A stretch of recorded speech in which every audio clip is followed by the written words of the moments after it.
Welcome back, seekers of stories, to Myth, Legends and Rainfall, where the echoes of ancient tales meet the rhythm of the rain. I'm glad you're here. Let's step once more into the realm of legends and wonder. In the far north, where seas crash against sharp fjords and snow lies heavy on mountain peaks, a storm once broke that would echo for all time. The sky tore itself open in thunder, lightning carved jagged paths across the clouds, and beneath the shimmering aurora borealis, a child was born. That child was Thor, son of Odin, king of Asgard, and Jorth, the living earth. His birth was no ordinary event. The Norns, those ancient weavers of fate, bent their heads over Yggdrasil's roots, their pale fingers spinning threads of crimson and storm grey. They murmured as they worked, "This one will roar against the giants. His hammer will guard gods and men." Yet venom coils in his doom, the serpent waits. Their words drifted into Asgard like smoke. Odin heard them, one eye gleaming with pride, the other darkened with foreboding. Frigg, queen of Asgard, gathered the infant into her arms, pressing him to her breast, her tears hidden beneath a smile. Already the child was heavy. Already the air around him trembled as though the storm had claimed him for its own. From the first days of his life, Thor's presence was undeniable. His hair glowed like fire in the sun, his skin carried the flush of vitality, and his eyes flashed with the restless spirit of the storm. When he cried, thunder rolled faintly in the distance. When he laughed, the rafters of Asgard's halls seemed to quake with joy. Thor was not raised in silence. Asgard was alive with voices, with feasts, with songs sung by the skalds around firelight. Golden Valhalla rang with laughter, shields gleamed upon the walls, and warriors toasted with horns of mead. In such a place, a child of thunder grew, surrounded by tales of glory and prophecy. But Thor was more than laughter and warmth. His strength startled even the gods. Before he had seen 3 winters, he tugged goats across the fields by their horns, grinning as the animals brayed in protest. At 5, he lifted beams meant for hall building, beams that grown men strained to budge. When he grew angry, wooden toys cracked in his hands. When he grew excited, doors swung from their hinges at his touch. The Aesir marvelled, but their mirth was edged with unease. For power that blossoms too quickly casts long shadows. Odin especially watched with a wary heart, remembering the Norns' warning. Even in Midgard, far below Asgard's shining walls, mortals whispered of the child. Belvas, women cloaked in furs and crowned with runes, spoke in hushed tones around their fires. A red-bearded thunderer will rise, they said. He will shield mankind from frost and fire. Yet his end is written. The serpent waits. Farmers, tilling their soil beneath grey skies, raise their hands to the heavens at the first rumble of thunder, offering silent prayers to the unseen boy. Sailors, setting out upon storm-dark seas, carved runes of protection, invoking his name though he had not yet come of age. Already Thor belonged to more than Asgard. Already the world beyond its walls stirred with his promise. It was the dwarves, deep beneath mountains where fire met stone, who crafted his destiny's greatest token. In their forge they shaped Mjolnir, a hammer unlike any other. Its handle was short, flawed by a trick of Loki's mischief. Yet its head was heavy with enchantment. Sparks leapt from its surface. Lightning hummed through its core. When first the boy Thor wrapped his hand around it, the 9 worlds seemed to shudder. Clouds gathered in the heavens, thunder cracked and lightning blazed so bright it turned night into day. The gods watching raised their voices. Here is the defender of Asgard. Here is Thunder's champion. From that day forward, Mjolnir never left his side. Even as a child, Thor carried it across meadows and fields, swinging it against wooden posts, dragging it behind him as goats bounded in play. It was as though the hammer had been forged not in dwarven halls, but within the storm of his spirit itself. Yet, every gift bears a shadow. The Norns' prophecy lingered in the minds of the gods, as persistent as the whisper of wind through pine forests. They had spoken of serpent coils, of venom, of doom at the world's end. Odin, wise though weary, carried the weight of this knowledge in silence. He watched Thor with pride, the boy's laughter, his fearlessness, his boundless strength. Yet in quiet moments the All-Father's brow furrowed. He had lost an eye to gain wisdom, and that wisdom told him joy is never free of sorrow. Frigg, gentle mother of Asgard, felt it too. She pressed her lips to her son's brow, cradled him in her arms, and whispered blessings to shield him. yet even she could not unweave what the Norns had spun. Far from Asgard's gleaming halls, in the frost-bitten realm of Jötunheim, the giants listened. Word of the Thunder Child spread quickly across their icy halls. They cursed his name, for they knew he would be their bane. They sharpened their axes, carved runes of hatred into stone, and muttered, "Storm is rising, our doom is coming." And deep beneath the world, in the endless black sea that circled Midgard, the serpent Jormungandr stirred. Its coils shifted, its yellow eyes opened, and though the child in Asgard was but a boy, the beast already sensed its destined foe. So Thor grew, half laughter, half storm. He chased goats across sunlit fields, wrestled with shadows in the meadows, and swung Mjolnir at the air, each throw shaking the heavens. He was loved by his mother, feared by his foes, and watched by his father, who knew that fate's thread once spun could not be cut. Asgard itself seemed to pulse with his presence. The halls of the gods rang with his booming laughter. The rainbow bridge shivered beneath his heavy steps. The very clouds gathered more swiftly over Asgard when he raised his hammer. He was not merely a child, he was thunder given flesh. Thus began the saga of Thor. Red-bearded storm, shield of gods and men, destined to clash with giants and serpent alike. His tale was etched into the marrow of the 9 worlds, long before he reached manhood, long before his hammer struck giant skulls or serpent scales. As this chapter fades, picture him, the boy of thunder standing barefoot in Asgard's meadow, Mjolnir glowing faintly in his grip. Around him the grass bends in unseen wind. Above him storm clouds gather, and in the shadows beneath the world the serpent coils. He is young still, but fate has already claimed him. Let this image, storm-born, storm-bound, carry you into dreams where the youth of Asgard will test his strength against gods and kin, and the shadow of Jötunheim will draw ever closer.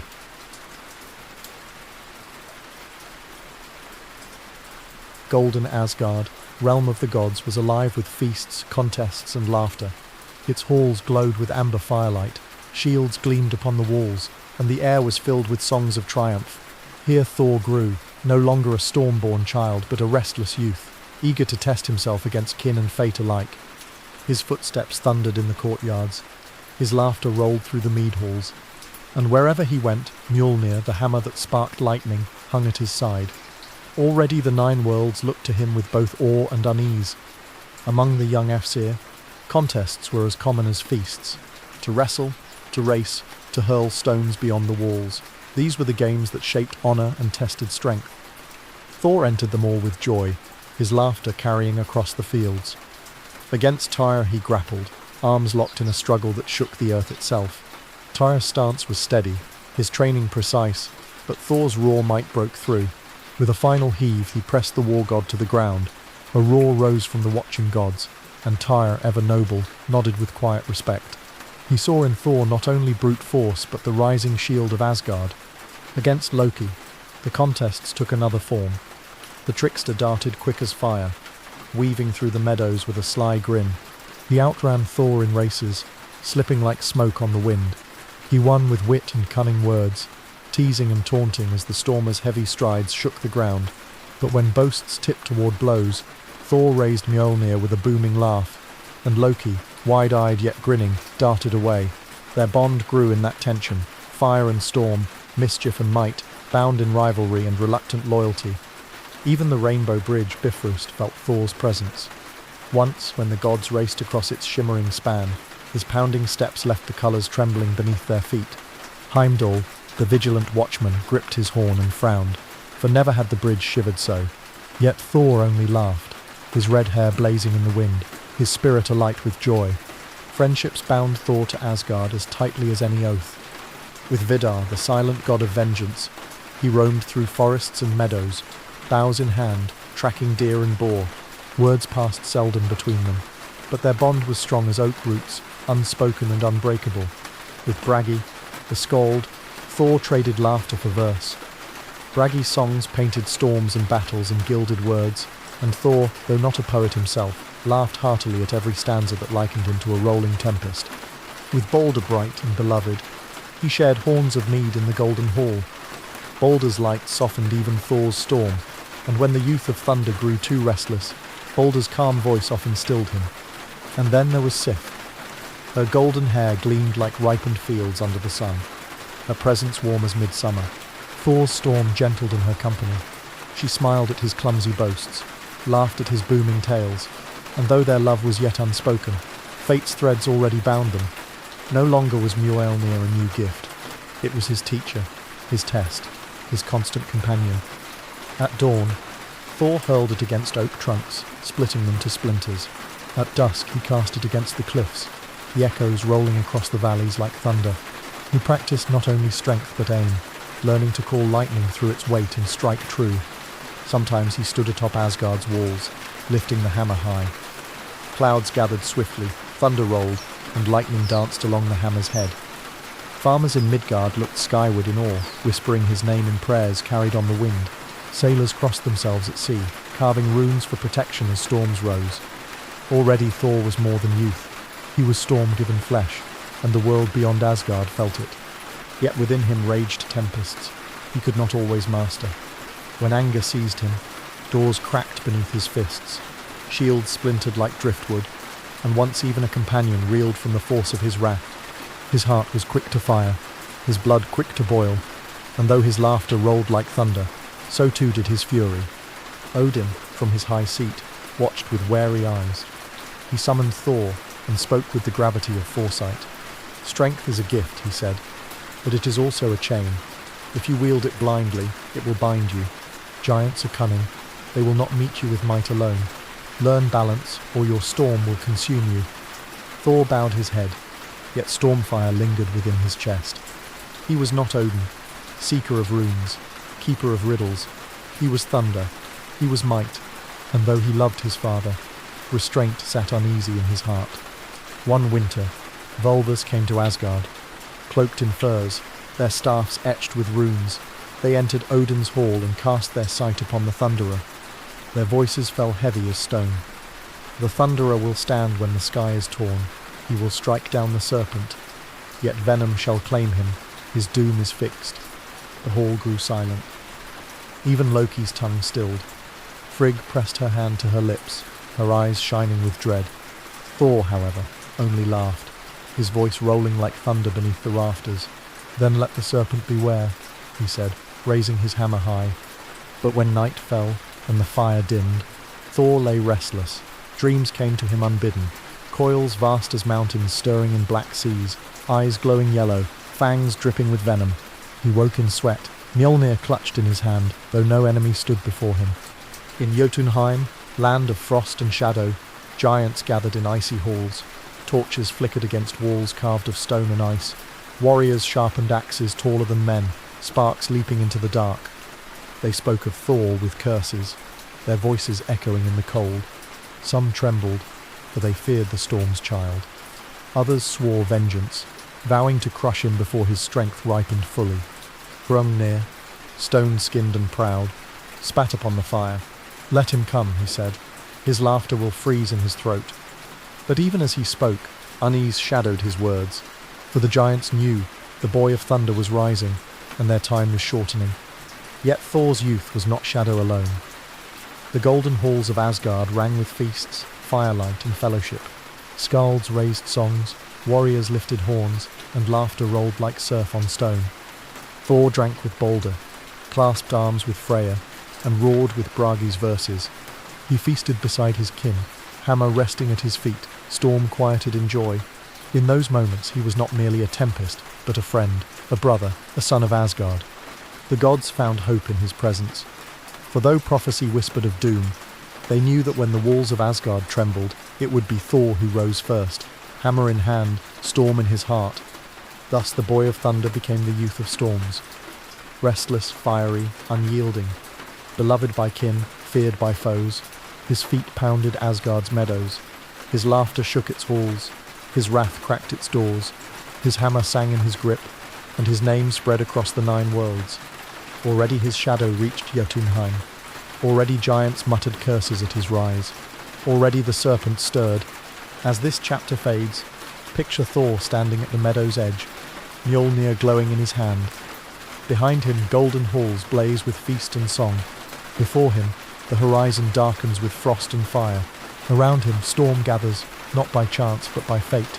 Let this image Storm's youth, Storm's shadow, carry you into dreams, where Thor will step into the realm of giants, and illusions will test not his might but his heart.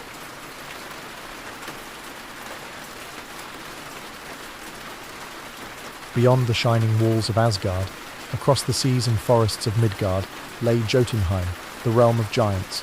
It was a land of jagged peaks and endless frost, where winds howled like wolves, and the very stones seemed to brood with malice.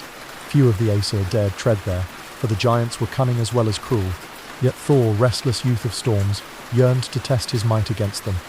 And so it was that Thor, with companions at his side, journeyed to the stronghold of Útgarða-Loki, a king of giants famed for guile as much as strength. The tale begins on a road through wild forests, where shadows stretched long and strange, and thunder followed every step of the hammer-bearer. Thor did not travel alone. At his side walked Loki, ever grinning, eyes alight with mischief. He had urged the journey, promising marvels and challenges worthy of Thor's fire. Though the Thunderer distrusted his tricks, he welcomed the company. Beside them strode Thialfi and Röskva, two mortal children bound to Thor by oath. Swift-footed Thialfi was quick as a deer, sharp-eyed, eager to serve. His sister Röskva carried provisions, her voice steady, her spirit unshaken, even in the shadow of giants. Though mortal, they followed Thor with loyalty as fierce as any gods. Together they crossed meadows and mountains,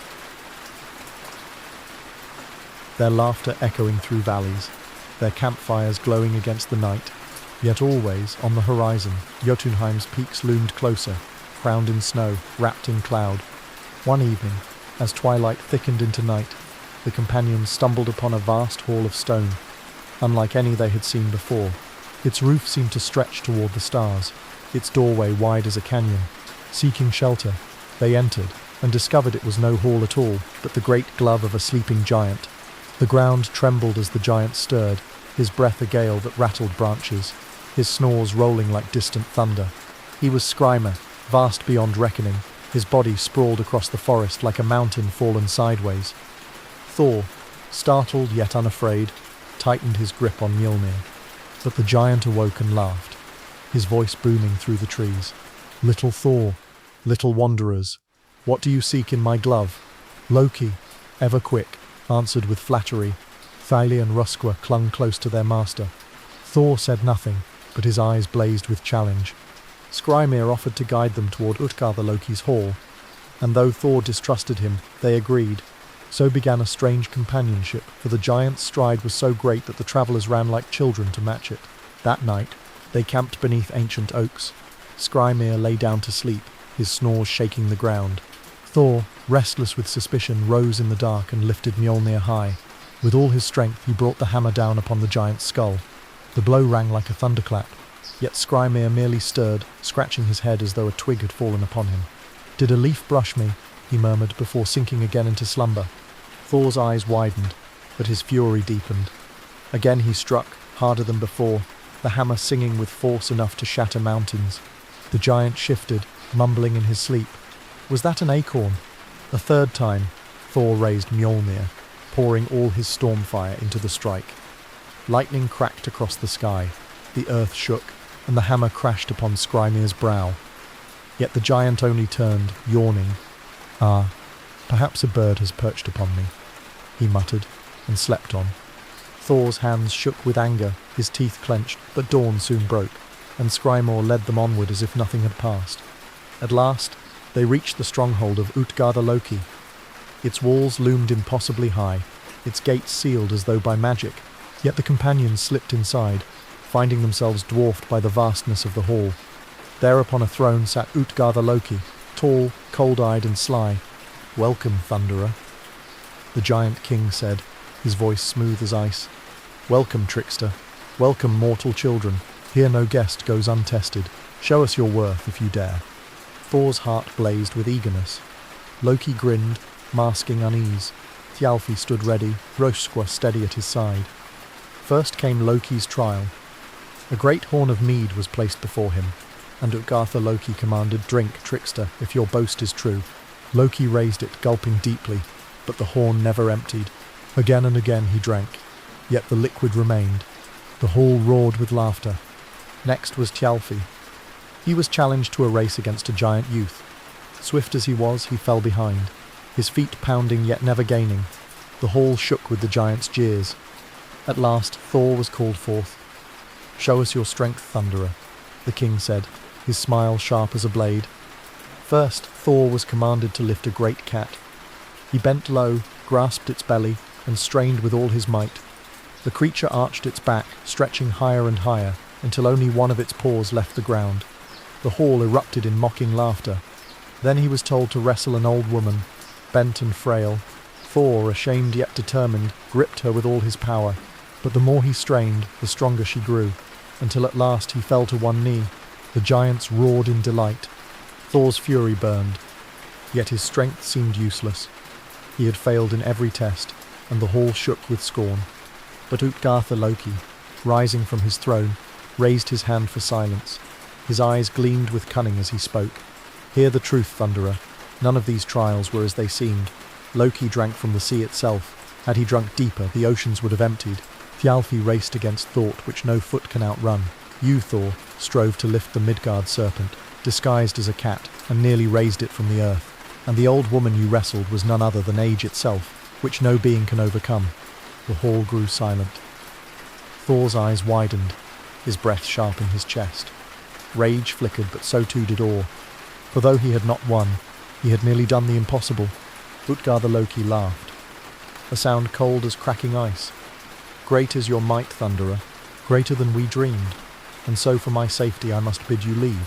For if you strike again in earnest, not even illusions will shield us." At his word, the hall seemed to vanish like mist. Thor and his companions stood once more in open fields, the stronghold gone, only the wind whispering across the grass. Thor gripped Mjolnir, his knuckles white, fury storming in his chest. Never before had he been mocked so. Never before had his strength seemed to falter. Yet in that fury, a seed of wisdom took root. Not all battles would be won by might alone. Giants were cunning, their tricks as dangerous as their strength. To face them, he must be more than thunder. Loki's sly grin masked unease. Thjalfi and Röskva, though shaken, stood firm, and Thor, storm-eyed and grim, turned his gaze back toward Asgard. He would return, but he would not forget. For though illusions had tricked him, the serpent was real, and one day he would face it. So ended the visit to Útgarða-Loki, a tale told in hushed tones by skalds across the 9 worlds. Thor, mocked yet mighty, had tasted humiliation but also revelation. As this chapter fades, picture him standing in the empty fields, Mjolnir in hand, storm clouds gathering above, his companions at his side, his heart heavy yet unbroken. In his eyes burns the promise. The next time he faced the giants, it would not be in games or illusions, but in thunder and truth. Let this image, Thor, humbled yet unyielding, carry you into dreams, where his hammer will strike giants not in jest but in wrath, and the storm will roar across Jötunheim. The tales of Thor's strength spread swiftly, carried by the tongues of skalds and the whispers of winds. His contests at Útgarða-Loki's hall were mocked by some, yet feared by more, for even through illusions he had bent the world's serpent and stood against age itself. In Jötunheim, giants gathered in their frozen halls, plotting and boasting, and among them rose Hrungnir, a warrior of stone, fierce and proud, who claimed no god could match his might. He stood broad as a cliff, his skin hard as granite, his eyes burning with cold fire. His weapon was a whetstone, sharp as fate itself, and his voice boomed like avalanches falling from the mountains. "I am Hrungnir, strongest of giants," he thundered. "Let Thor come if he dares, and I will grind his bones to dust." Word of this boast reached Asgard, and the gods grew uneasy. For though Thor was mighty, Hrungnir's body was stone, and his rage unyielding. Yet the Thunderer laughed, his beard bristling, his eyes flashing stormfire. "Let him come," he said. "Let the stone meet the hammer. We shall see whose strength endures." But Hrungnir did not come meekly to challenge. He rode boldly into Asgard itself, astride a horse vast as any mountain beast, its hooves striking sparks upon the rainbow bridge. Heimdall sounded his horn in alarm, but the giant pressed on, demanding mead and boasting loudly within Odin's hall. The Aesir, wary of striking a guest, offered him drink, but Hrungnir grew drunk and proud, slamming his stone fists upon the table.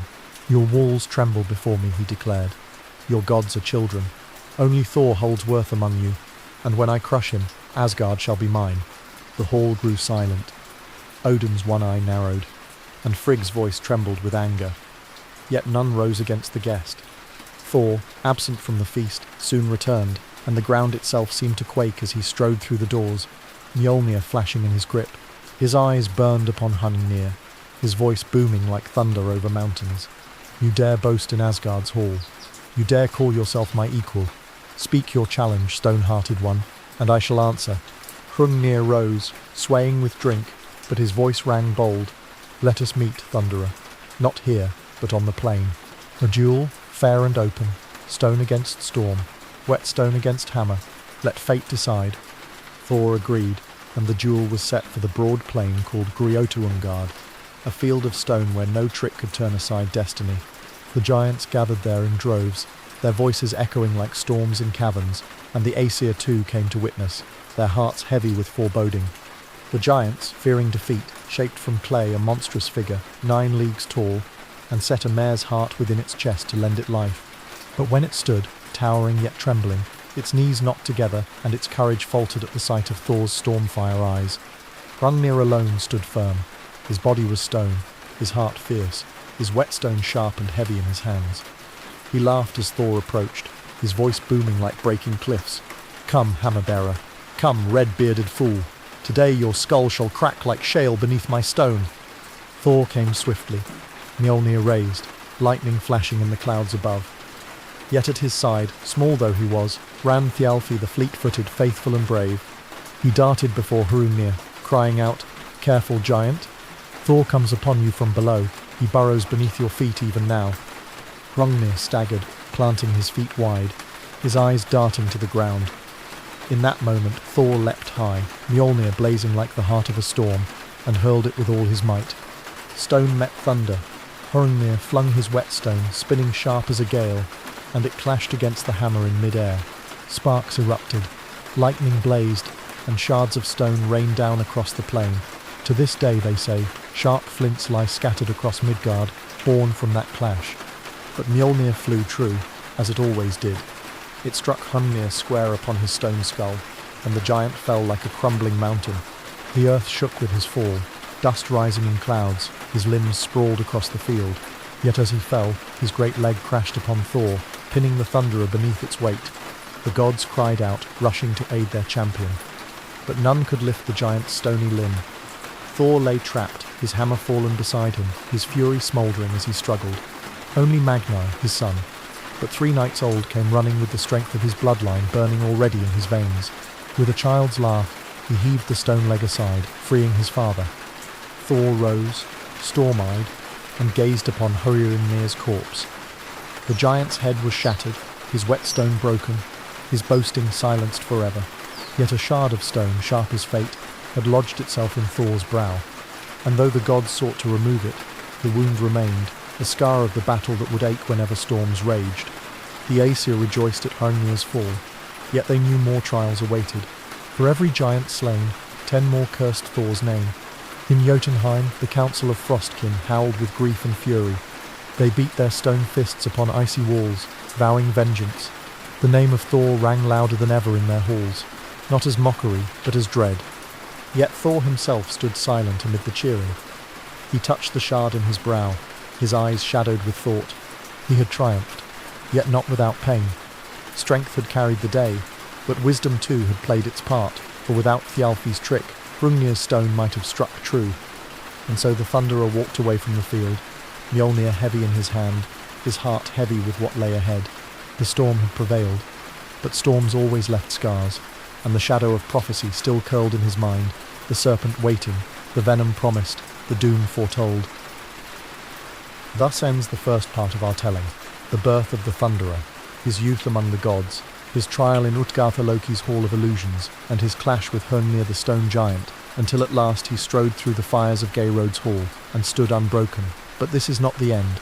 The storm still gathers, and Thor's path leads ever deeper into the shadows of Jötunheim.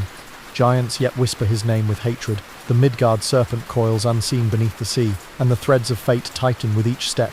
So we leave the Thunderer here for now, scarred but unbowed, Mjolnir at his side, the stormfire in his eyes unquenched. And when next we return, his saga will rise again, with battles fiercer, trials darker, and the shadow of Ragnarok drawing nearer. Until then, remember, the storm never sleeps, it only waits. That's it for today's tale.